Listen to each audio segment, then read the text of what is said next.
I'd like to introduce Mark Plant, who is our division chief in the Department of Surgery's Urology Division, and he will be welcoming you all today. Good morning.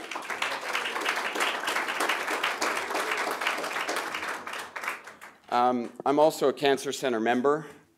I really am smitten by so many familiar faces, and I want to take this opportunity to thank you all for attending this year's inaugural Men's Health Conference that is geared towards those of you in the community. It really is a great pleasure to have you here. This conference is hosted by both the Vermont Cancer Center as well as the Division of Urology.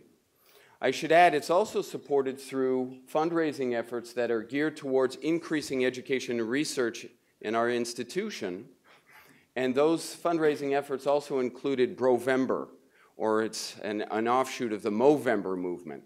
As you know, there's a marathon in November where we all try and grow mustaches.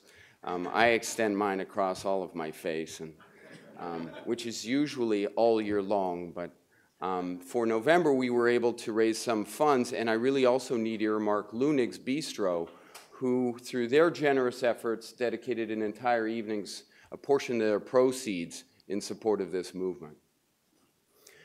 I also suffer from maleness, and we all know that men's health is not something that many men really talk about, and it's really our ardent goal today to see that this conference really makes us take a cause for pause, increases discussion, increases awareness, and really stimulates us to think about men's health.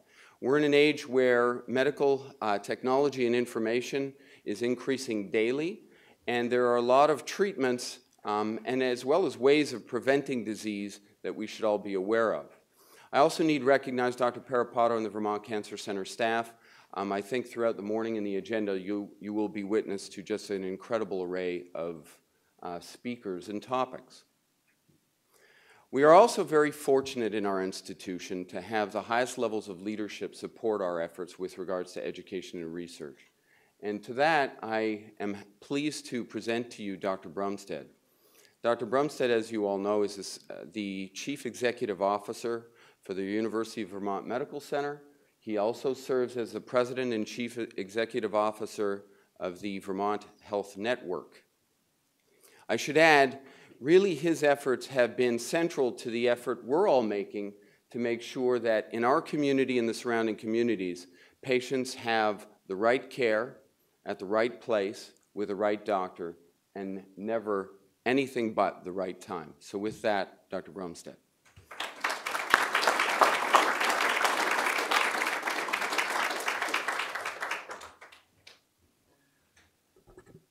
Thanks, Mark. I too obviously suffer from maleness, but I'm a little confused because I'm an OB-GYN by training. So so the pelvis out here had some things attached that I know are attached to me, but I'm not used to. Well, let me also echo what Mark said and welcome you all. And this is an incredibly important conference at a really pivotal time in healthcare in our region and I believe nationally. We really need to push back from what we've done tremendously as healthcare providers over the past decades, which is to take you when you're sick or when you have a worn out part and fix that worn out part or get you back to some degree of health. We really have to go back upstream from that and really emphasize health.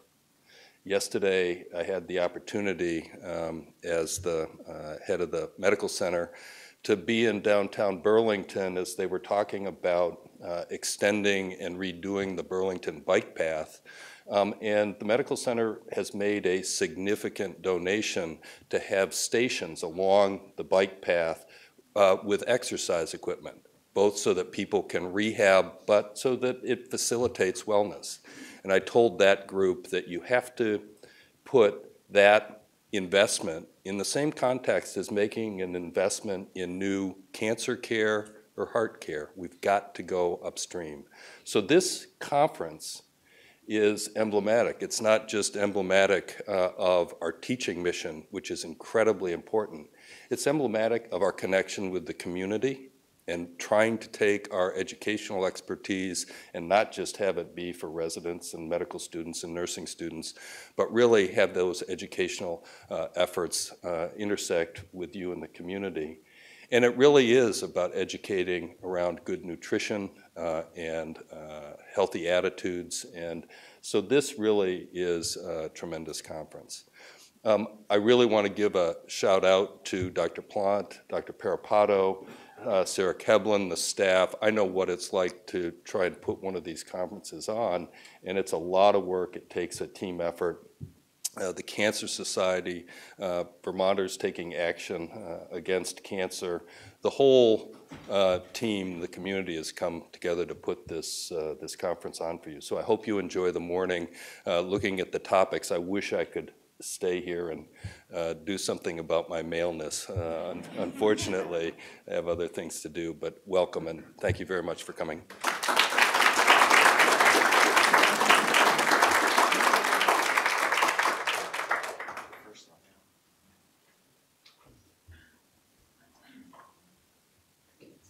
Good morning and welcome again. I'm Scott Parapato. I am a urologist and also I am a member of the Vermont Cancer Center. And what I was going to do is review with you the day's activities as soon as Charlie puts the slides on.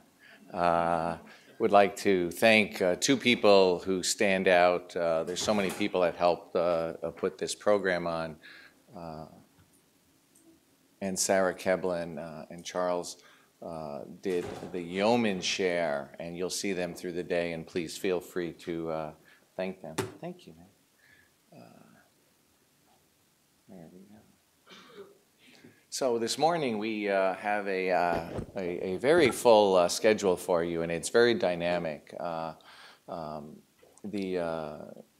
First, we're going to have a nutrition and exercise program, followed by colorectal screening. We have a short break, and please check out all the exhibitors and resources out there, and of course the giant Elvis.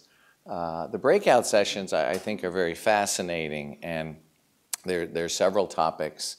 A lot of you have signed up for them, and we're going to have the overflow and everything else in here, which is survivorship, which is which section I'm going to actually attend as an attendee because it's a very dynamic program. Then I was charged with prostate and testicular cancer, which covers both ends of the male spectrum and is very pertinent to all us guys. So that is the program. Any questions, stop any of us to go forward. So the first talk, which I am very anxious to hear, will involve a tag team of sorts, and is probably the most important thing for all of us, boys, girls, nutrition and exercise, because as highlighted in every prevention talk you're going to see today, it does not take a lot of the right nutrition and exercise to decrease our chance of cancer and to do well if for anything that we come across. So Chef Curtis Hemm, who I have just met today, but I have heard more glowing reviews in the last 8 years I've been here, so I'm excited for that part, has been very active in our community and putting forth nutrition, and he perhaps has a personal story to tell you why he's into this business. He's an educator in culinary arts, and again, I think it's going to be very important information he's going to give us. Dr. Patti O'Brien is one of those people, when I got to this community, was one of the cores in the person's care. She is one of the founders of the Women's Breast Cancer and Health Program, a short 18 years ago, which has flourished into one of the best in the United States. She has a special now interest. She's focused into exercise rehab, and they set one of the best programs in the United States, and actually doing research showing, does it benefit? Well, yes, it does, and she'll share that with us. So what I'd like to do is invite Chef Hemm and Patti to come on up and start off our program, and welcome. Who's first? I'm going to do this.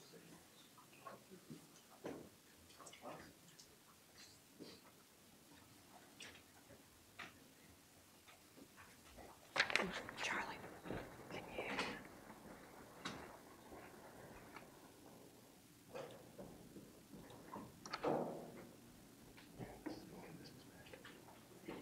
Okay.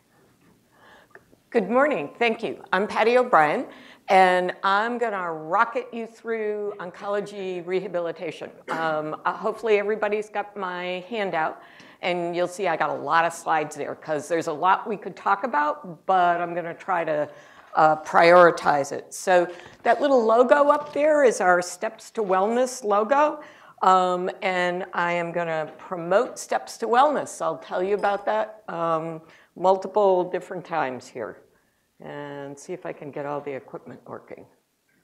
Nope. Sorry, Charlie. This is fine. Okay. Okay, thanks. Okay, so why talk about exercise? Fitness is incredibly important throughout our life. Ideally, we're all trying to be as fit as possible throughout our life, whether we're going to get cancer or not, during our cancer treatment, and after our cancer treatment. So I want to do a really quick demo of a test called a 5-time sit to stand. And this test is a really cheap test, and it really predicts your fitness. So we're going to talk about it multiple times. Charlie has volunteered to be our demo agent here, and Sarah is going to time it. So basically what we're going to ask Charlie to do is literally sit, stand 5 times, and Sarah's going to time him, and you can try to time him also. So sit, okay, and stand. Go. 1, 2, 3, 4, it's okay, 5. And how long did it take him? Oh, 9 seconds. 9 seconds. Yay, okay. So anything less than 14 seconds is considered a good score. So whether or not you use your hands, how low the chair is, all these different things will obviously affect it. But that's a really inexpensive, quick test that we use as a screening test to look at someone's fitness. And I'm going to talk more about that.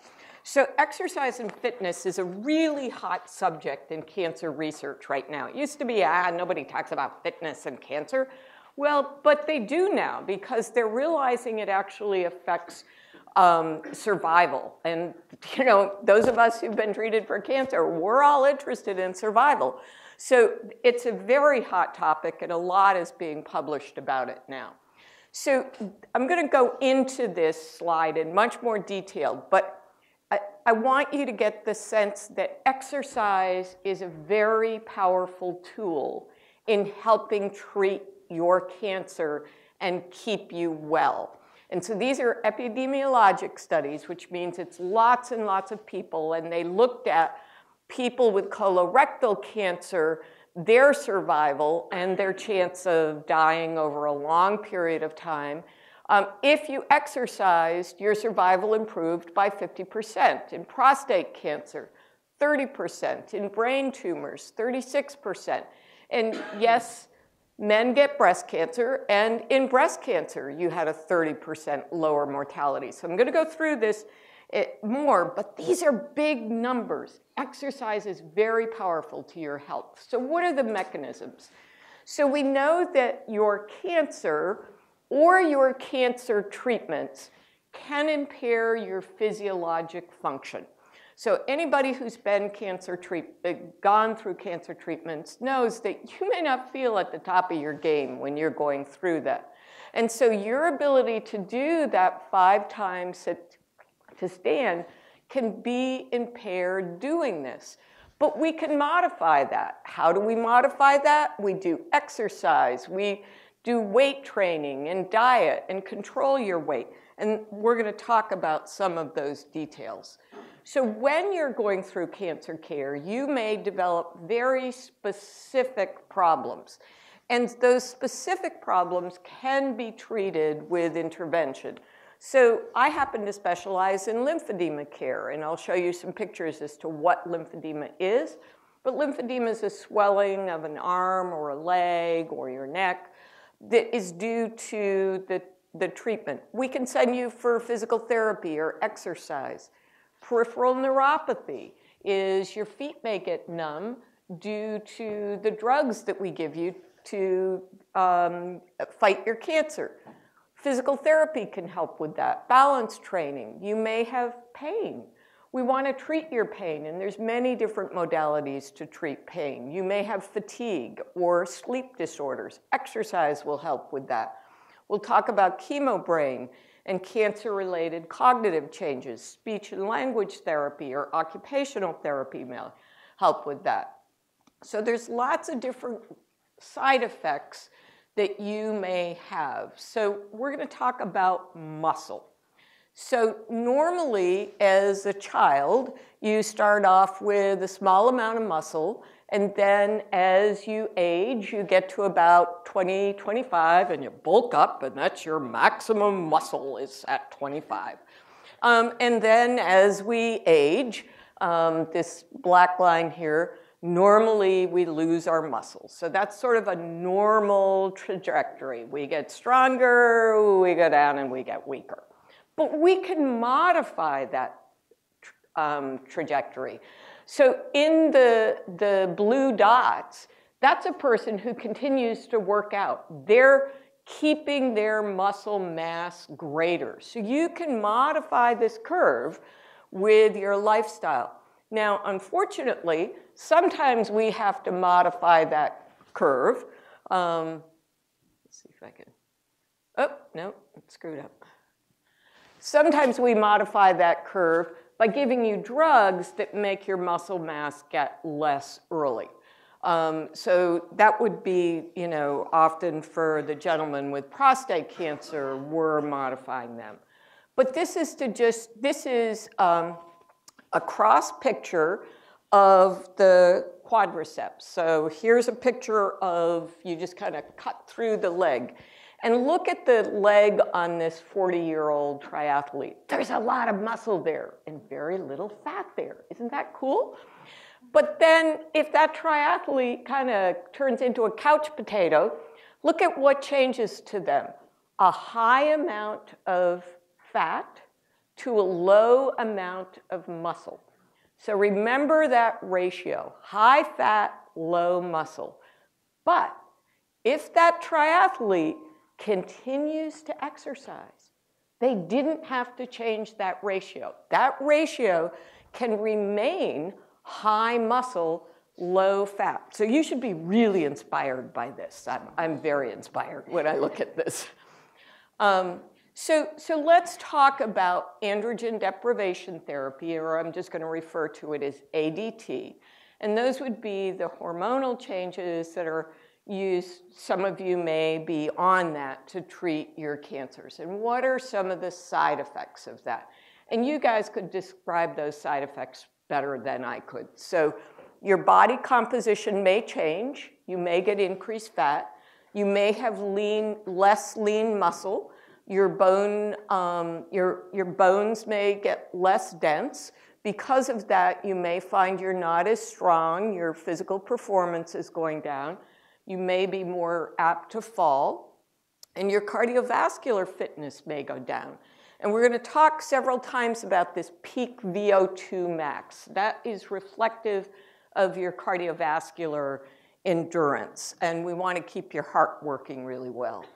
So other effects of androgen deprivation therapy can be some cardiovascular and metabolic changes. Triglycerides in your blood may go up. Your total cholesterol may go up.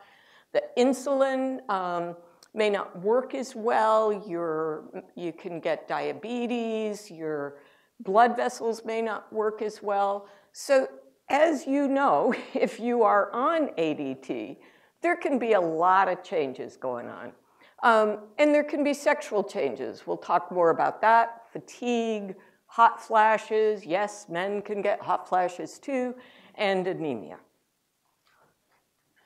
So now we get into the really exciting part of this. Can you change this toxicity of ADT by exercising? And yes, you can. It's very exciting. So this is a randomized study, and I'm going to show you a bunch of research studies where they take people who are on cancer treatment and they put them in two groups. One group's going to exercise, and the other group isn't going to exercise. And then we look at the results. So this group, they're exercising, they're working out aerobically twice a week, they're doing resistance training, they got a home exercise program. And what do they get for results? Increased strength, improved cardiovascular fitness, they can climb stairs, they can perform better, they keep their lean muscle. Very important, they build muscle. And they can try to decrease gaining weight, so they're not going to have so much fat. They're going to have less fatigue, and they're going to have a better quality of life. So simply by giving them more exercise, you can improve their quality of life. Things that didn't make a lot of changes, it didn't change the bones as much as they had hoped. It didn't change biomarkers about their heart. The lab stuff didn't change PSA. But it did have some very important changes. This you may find interesting. Exercise and sex related to ADT. Because sex is exercise, so, you know, I thought I'd throw that in here. So this took men with prostate cancer who were already getting ADT, and it randomized them into, that means I have 5 minutes left? Okay, so it randomized them into getting exercise to not getting exercise. And basically what they found was if you exercised, you had more interest in sex and you had more sex. So the exercise group had a significantly higher percent of participants reporting a major interest in sex. So exercise 17%, control 0%. So if you want sex as a form of exercise, you better get out and do regular exercise. So chemotherapy, different type of therapy. This is different than the hormone therapy. This was, again, a research study. They divide people up. One group's getting exercise. The other group isn't getting exercise. They expected to see body changes, bone changes, and what did they find? The people who exercised had more lean muscle, their hearts worked better, they could train to go further distances, their whole body worked better, better flexibility, decreased fatigue, decreased nausea, improved sleep, less pain, and lower depression and anxiety. So don't feel alone when I'm harassing cancer patients to exercise more. Everybody in the United States needs to exercise more. So 87% of Americans don't exercise as much as they should, and 95% of cancer patients don't exercise. One more study here. This is lymphoma patients. Same thing. They take the lymphoma patients, they put them into exercise group versus non-exercise group, and what do they find? They find that the exercise group lives longer and has a longer progression-free survival. I don't know about you, but when I was going through cancer treatments, I was really worried about my survival. And anything that was going to improve my survival was what I was going to do. And this tells us that exercise actually really changed how people lived. How does it do that? What are the mechanisms that exercise changes survival from cancer? The bottom line is we don't totally know, but we're assuming it's because our muscles and our fats are organs. So we know that our heart is an organ and we got to take care of our heart. We know that our liver is an organ and we got to take care of our liver.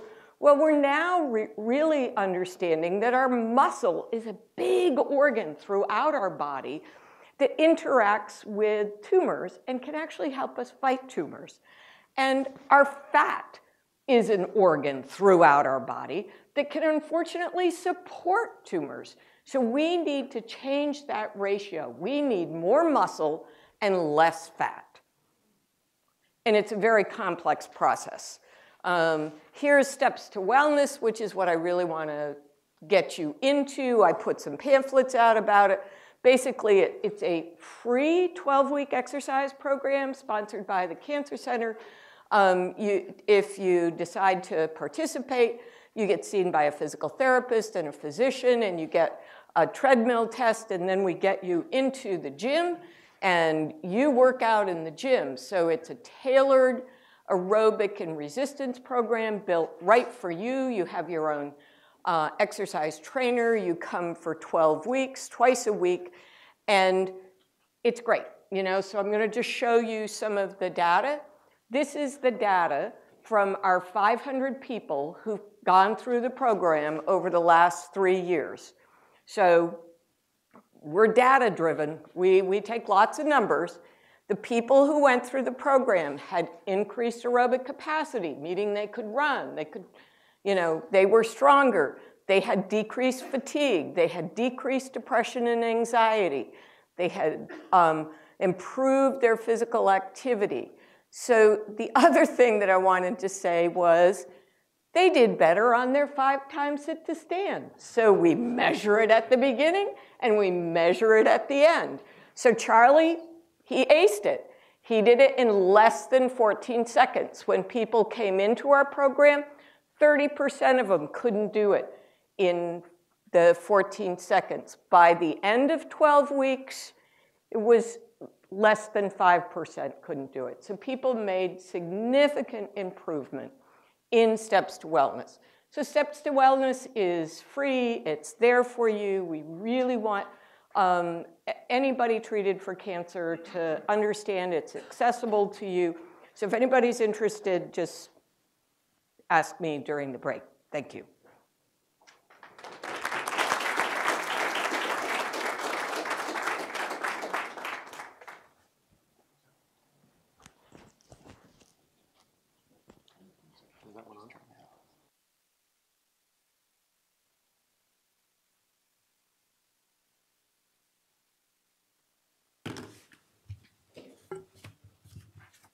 Good morning. I just wanted to express my sincere gratitude to Dr. Stein for asking me to participate in this event. The crowd's a little different. Normally I'm around a bunch of breast cancer survivors, so it's definitely a different mix of, well, maleness and femaleness. And so I'm just going to start off with a disclosure. I suffer from maleness, which means that I don't use maps or a GPS, and I generally tend to find my way, sometimes a little bit late, sometimes not. You ask for directions? No, that's part of... That's part of that. So, but it was that evening song last year that, which was a charity event that I was part of, and Dr. Stein asked me that I'm so passionate about helping women who are suffering from breast cancer, would I do the same for men? And my answer, I think, was within seconds, yes, absolutely, for numerous reasons. One, I suffer from maleness. So 2, there are men in my family, and they were very influential to me. Many of them suffered from cancer. So I understand, and actually my first connection with the realm of diet and cancer was my father-in-law's urologist down at Beth Israel, who was really talking about the need for his son to eat, my father-in-law's son, my brother-in-law, to eat cruciferous vegetables, which was really impacting to me, and that was 15, 20 years ago when that happened. So I'm happy to be here, and since we're going to talk about healthy cooking and things, I would just figure I would smack us in the face with this great picture of sausage. So I made this last week as one of our recipes, and it's absolutely delicious. And I said, well, we're going to talk about these things, and we always focus on the things we can't have. So here we go. I'm going to show this beautiful picture of this fresh rosemary Italian sausage, and that's going to kick us off a little bit, okay? And I'll come back to this in a little bit. I often look at the presentations that I give. And again, this one's a little different because I usually talk from a position of my wife's a 10-year breast cancer survivor. So my entire focus for the last 10 years has been on her nutrition, her health. At the same point in time, my son was diagnosed with Asperger's at the exact same time my wife was diagnosed with breast cancer. So for the last 10 years, I have been so focused on those 2 people, I have allowed myself to kind of degrade. And while I've really done well in the whole heart condition, blood glucose level, the side of my obesity has come through in the form of orthopedic issues. So, and last year was probably the most impacting, and I say this just to kind of build through some trust issues here. The night before my wife's double mastectomy, I blew out both the meniscus in my 2 knees, getting into bed. I knelt into bed for the first time for, I don't know how long it's ever happened. I usually feel like Mr. Rogers when I sit down to get in bed. But I knelt at the hotel, I blew out both the menisci and both my knees, and I tore the cartilage in my right knee so severely that I could barely walk throughout the summer. And so that led to a regain of weight that I had fought a year to lose. And so I've now focused that since my wife is at the 10-year mark, we've done everything we can for her. My son is well on his way. I'm going to focus on me for the next 2 to 3 years and really focus on that. So this is part of it. So I'm coming to this point feeling like I've done all the right fiscal things. I've done all the right husband, father things, but I haven't saved enough for my own retirement. And I thought this slide was a really good one for the mindset of a male, especially someone who's in a relationship or a father or whatnot, because this is really what I think about. I think about saving for my son's college. I think about saving for retirement. But if I'm not going to be around in retirement, what good is that? You know, I hit the 45-year point. I'm past that. My father died recently at 68 unexpectedly, and that was a wake-up call. And it really was a point where I said, okay, things have got to change. I can no longer absorb everybody else's issues. I want to do something about my own. So. And these are just a couple reasons. Obviously, this one on the left is my dominant, my wife down on the bottom. But I also love, the thing that gives me the most peace is working on my farm. I absolutely love going in the woods, picking mushrooms. I love taking care of my woodlot. And if you don't have health, right, so my orthopedic issues kept me from the woods last year, which was a huge psychological piece of that. So along with healthy eating and healthy cooking and taking care of yourself, you have to just make sure that the things that are the most important to you, you prioritize. And so I'm standing here as a guilty person, right? Somewhat as a hedonist over time, as a very honest maleness right now. Things have to change. And I think it's kind of a wake-up call, and I'm very grateful for this session because of that. And building this presentation allowed me to do a lot of self-reflection, which I hope as I ask questions as we go, we can all kind of reflect in our own minds as to the choices we make, the directions that we want to go, and the things that we can do to alleviate certain conditions. So I am not an expert. I'm certainly not part of a clinical team or anything. I am a chef through and through. That's what drives me. That's what gives me the greatest passion.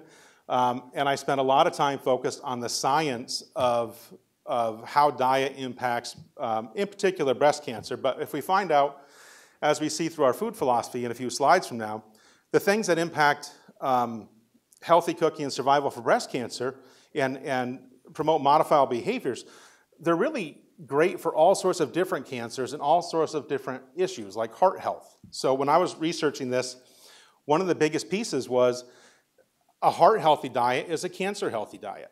And so when we think about that, what is the basis of a heart-healthy diet? Well, it includes some plants, more plants is what I'll say.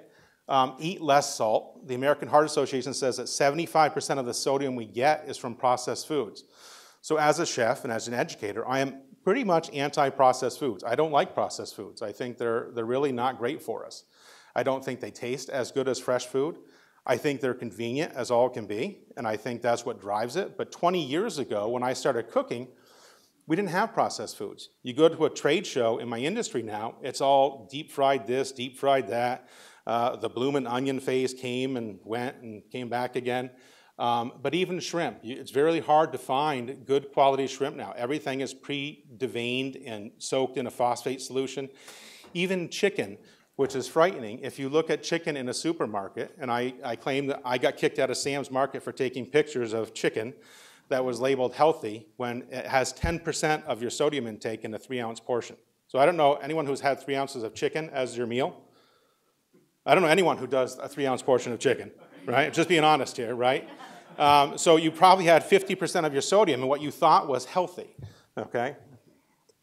So our recommendation is to eat well, which we'll define, include plants, eat less salt, reduce red meat, right? Avoid processed meat, I can deal with that somewhat, and maintain a healthy weight. Because there is no direct connection between a singular food and a causal effect of cancer or a cure of cancer. The relationship that you have with food is what will lead to a cancer prevention or a safe zone, if you will, for your body. It's that relationship. If you are obese, you are more likely or more at risk to have tumors, cancer growth. So when I usually present to women at the breast cancer conference or anywhere else, and certainly in our members that join us, I look at this and I say there's 3 defining things that you have to do. And I always look at the things in my life, and I'm 95% responsible for everything that happens to me. And that's just my own personal philosophy. So I try to understand. And I'll reflect a little bit on Stephen Covey, I don't know, 7 Habits of Highly Effective People. That was a huge influence on me. So we get to understanding, we get to principles. So we understand ourselves a little bit. We start to adopt some principles of living a certain way, prioritizing what we want. And then we have to recognize that no matter what path we're on, it's a continuum, right? And it's a never-ending spiral notebook that just keeps going and going and going. And you have a chance at any point in time in that continuum to make a change. So the first thing I like to do is just kind of explain the challenges that we have so we can just be open and honest about it. The first one, 95% of the people that I ever ask about why you stop cooking healthy or why you don't is time, okay? There are no 28-hour days. I've tried to buy them 100 times over. They don't exist, okay? There's no 8-day weeks, although employers would like that. It just doesn't happen. So time is an issue. Hardship of change. Change is hard. I wore a spread collar today, and I can't tell you, I never wear spread collars. I have like 8 shirts like this. I never wear them because they make me uncomfortable. I always like a button-down collar. So the change of this morning's wardrobe, I ironed 6 shirts this morning at 5 o'clock in the morning, right? But I'm a chef, so I have grease stains on all my shirts. So I figured, well, this one has no stains, and this is why I wore the spread collar. But that's a really difficult change, and if it's difficult with a shirt, imagine your meal, your dinner, right? You know you're going to have another dinner tomorrow night, but this one has to be exactly what you want it to be. Metabolism. We're not 18. I'm not 18. When I was 18, I was lifting a lot of weights. I was playing football. My metabolism was completely different than it is now.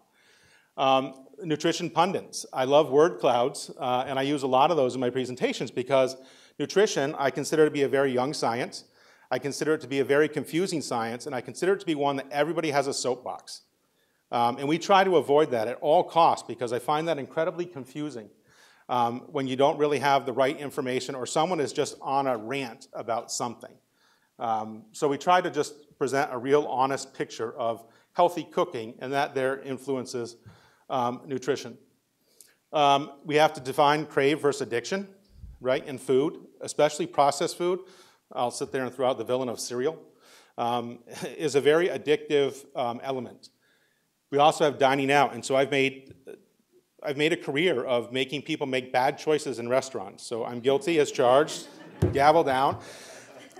I can make you do things and order things on a menu that you would never think of ordering just the way we word it, just the way we place it on a menu. There's a whole psychological element of menu engineering. We can use those same principles to get you to eat healthy as well, okay? Access and affordability of good food. Unfortunately, processed food is cheap. It's that way because there's profit around it. And our entire food system, for the most part, the mass food system is built around profit, about preserving food on a shelf so it can be sold at a later date. And that's what we engage. And I think that's a real troubling aspect of things. And we have to figure out how to fix that. And I think it comes from a demand of that, of better foods. S.A.D is the standard American diet. Rationalizations, right? Everyone remember The Big Chill, the movie The Big Chill? I think it was Jeff Goldberg, as everybody has a good, healthy rationalization every day, right? So I was at the Champlain Valley Collaborative on obesity, I forget what it was, right? And somebody said something that really resonated with me is people rationalize that, oh, your weight doesn't affect your daily living. I can still do these things. Well, last year I couldn't do those things. And so when someone made that statement, it was very apparent to me that, you know, I was rationalizing a heck of a lot, right? And then some people are just not that into exercise. I like to work. I like to move logs. I do not want to go to a gym, okay? So the standard American diet is what a lot of people eat, which is almost the reverse of what a really healthy diet is. So it's 62% highly processed food, 25% fatty meats, eggs and fatty dairy, and fish. And I would say fish is at the tail end of that 25%. A lot of people just don't like fish. A lot of people don't have access to really good fish, too. So 10% fruits, vegetables, and 3% whole grains. So I asked, the question is, what did you have for breakfast today? What choices did you make? Did you have a muffin? I saw muffins come in, right? And so Charlie and I, we had a number of emails back and forth about trying to find a really good breakfast thing. And I was like, I think it's going to be great to have a mix of stuff because we can see what people choose and what they don't. And I think it's a really good reflective point. So the other part of understanding is understanding why you eat. What is it that, that drives you to that? So again, I think it's a really good self-reflection. We're not on a couch and it's not therapy, but it's really kind of understanding what we do. And I say that I'm a recovering serial killer. So I spent my life around tenderloins of beef, shrimp, lobster, and when I got home, I wanted rice checks and milk. And every night, that became an addiction, and it became something that just built over time. And so you end up craving these things. And then in the restaurant industry, we know what determines value. And so you have to look at your choices and determine what gives you value. So when you settle a check at a restaurant, how many people have eaten out in the last week? When you got that check, what went through your mind? Think about that. Did you get the value? Were you still hungry? Right? I spent 10 years at a restaurant that had a really famous chef as its starting chef, and it could never overcome tiny food portion reputation. So everybody who paid their check suffered from tiny food reputation, right? Oh, I didn't get enough food. I didn't get enough food. You had a 16-ounce steak. You got enough food, So you have to figure out what determines value. So for us, in the farm to table, it's the freshness of the food. In a quick service market, it's plate coverage. Now, I love doing these talks with Kim Dittis because Kim Dittis brings in her old melamine plates from her kids' days, right? That was a dinner plate 15 years ago. Now we have these honker plates. These are huge, right? We put platters on there, and we load them up with fries, and we put a huge burger on. A burger used to be 4 ounces. It's 8, sometimes 10. And now you can order a double burger, which is almost 20 ounces. That's ridiculous. You don't need that, but that's what determines value. In fine dining, it's space. It's white space cells, kind of like a resume, right? So we adopt a philosophy, and I'm a Mac person, so this formatting is really horrible on a Windows. And I thought I took all my transitions out because I knew I was on a timeline. So here's our thing. Eat real food, right? As much as you can, eat real food. A phrase that my son's pediatrician told me one day when we were looking at a certain issue was, what he tells all of his young doctors that come in for training is you should do no harm. Your first rule is do no harm. And those 3 words really resonated with me about our food. Is the food that you're eating today harming you? If it is, why are you eating it? Right? And I think you have to look at that from a physician's standpoint and say, wow, that's a great mindset. What are you doing that's harming you? And then make a choice as do you want to continue harming your body or do you want to make a change? The Italian side says use great ingredients. I missed the focus on plants. Avoid processed foods, blah, blah, blah. But one of the things that I like to do is put huge flavor in a small package. So a lot of things that I do really revolve around using fresh herbs, fresh ginger, garlic, so on and so forth. And then share the table and then be happy and enjoy the meal. So the skinny on real food, right? So real food, it promotes health. It puts calories and nutrients where they're supposed to be in your digestive system. So if you think about that, we weren't built to graze at McDonald's. That wasn't our goal. That's not our physiological entity. That's not what we want to be. And our body rejects that, and it rejects that by obesity. It rejects that by not being able to process things properly. So we have a hormonal response to things. Real food can contribute to weight loss. Real food makes you feel full earlier. It also is nutrient dense and often more lower in calories. I don't know if more lower is actually correct, but if you think about, has anybody ever had a sports car? Do they have an old classic car or anything like that, right?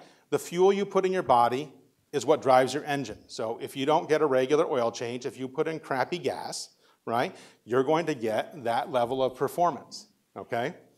Digestive engineering, I talked a little bit about. And then the great thing about real food is it has seasons. I honestly don't crave tomatoes after the summer because I've eaten so many tomatoes. Now I'm into fall vegetables. I'm into different mushrooms. I'm into different things. And then I spent a lot of time helping my son with his academics. So the Common Core is a beautiful thing. And I never thought I could tie the Common Core to food.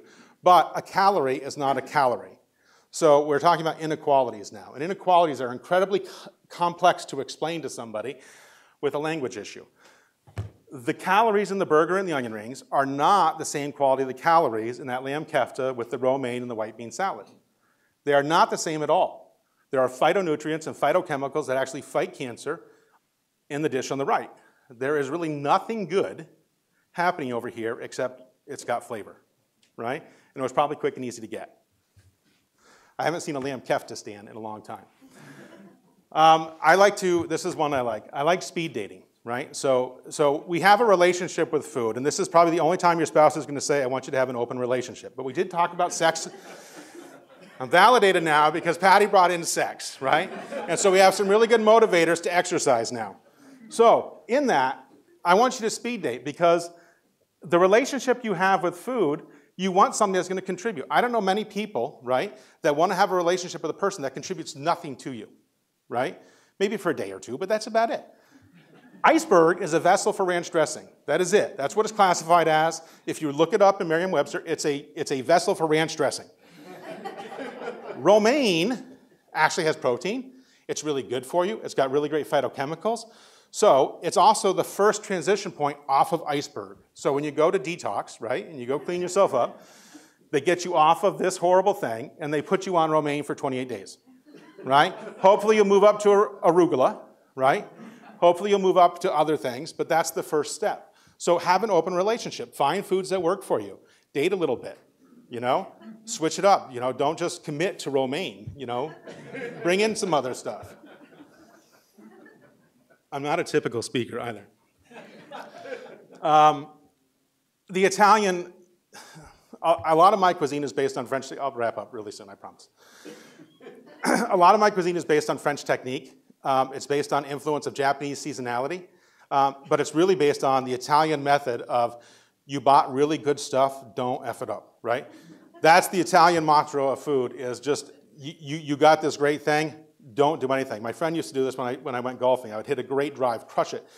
The next shot, I'd be standing up there, and he'd be like, don't mess this one up. And then what do you do the next shot? You messed it up.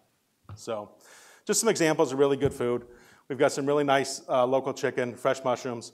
Steelhead trout is the safest fish you can buy on the market right now. It's farm-raised. It's low pen density. It's wonderful. Dark chocolate, over 68%. Sea salt. And apricots, organic dried apricots. Just fantastic foods right there. Look how good that is. I made that, so I can say that. And then learn to cook. You know, I use the analogy of golf a lot, especially with guys. I took a great lesson from the son of a Masters champ over at the Westport Country Club years ago. And he actually taught me how to shape golf shots. And he said, if you're not shaping golf shots, you're not playing golf, you're just hitting a ball. And if you're just putting food in a pan and turning the heat on, which is what my father did, frozen haddock in a broiler plate in the oven with white wine, burn it, right? Now you know why I cook, okay? If you're not manipulating the process, you're not cooking. If you're manipulating the process, you're in control 100%. And so if you suffer from maleness, you probably suffer from a desire for control. I have a remote, folks, right? And then I was doing a presentation at Susan G. Komen, and I wanted to find out what was in bread. So I used to think this was a safe bread for my son. 22 ingredients. Third one, I believe, is high fructose corn syrup. Okay, that's 100% whole wheat bread. We think that's healthy. Bread has 4 ingredients. That's a bread that we teach people how to make. That lasts 2 weeks, no questions asked, in a Ziploc bag or wrapped in a paper bag. Flour, water, yeast, and salt. And then recognizing, again, I'm a big Edward Deming fan, so a continuum. You plan, you do, you study, you act. So if you're trying to make a shift, come up with a plan. Recognize that plan's going to be faltered. Study what happened, act, do it again. It's that continuum. It's a spiral-bound notebook that never ends. And then always have a plan B, because that's where the train derails. So if you're trying to make a great change and you're trying to, I'm going to do it all at once, have a plan B. So if you know you're going to travel, bring some food with you. Bring some yogurt, bring some apples, something. I'll send this PDF out to everybody. And then, tu cestas, everyone, right? This happens every time that's my Italian, right? It happens every time I send something to Microsoft. So, so I want to round back off to the sausage, right? This sausage, I wanted to come up with something that the entire family could eat. So I like arugula, because arugula has really strong estrogenic, anti-estrogenic or carcinogenic effects through its phytochemicals. I wanted to top something that my wife would eat. So this is Italian sausage, 139 calories, 7 grams of fat. That's 21 grams less than a commercial Italian sausage. That's a fraction, a third of the sodium in that. I just ground it myself. I put in fresh garlic. I didn't put in a lot of salt. In this, you taste pork, you taste garlic, you taste rosemary, you taste everything that I put in that. And my love, of course, because I made it, right? But you can have all of these great things that you think you can't. You just have to learn how to do it yourself. And that's the hard part, and that's the time. And if you plan it, it's not that bad. So, yeah, I can send the PDF or I can have Charlie send it. We have an open comment field on our website. So, that's that. Try to wrap it up.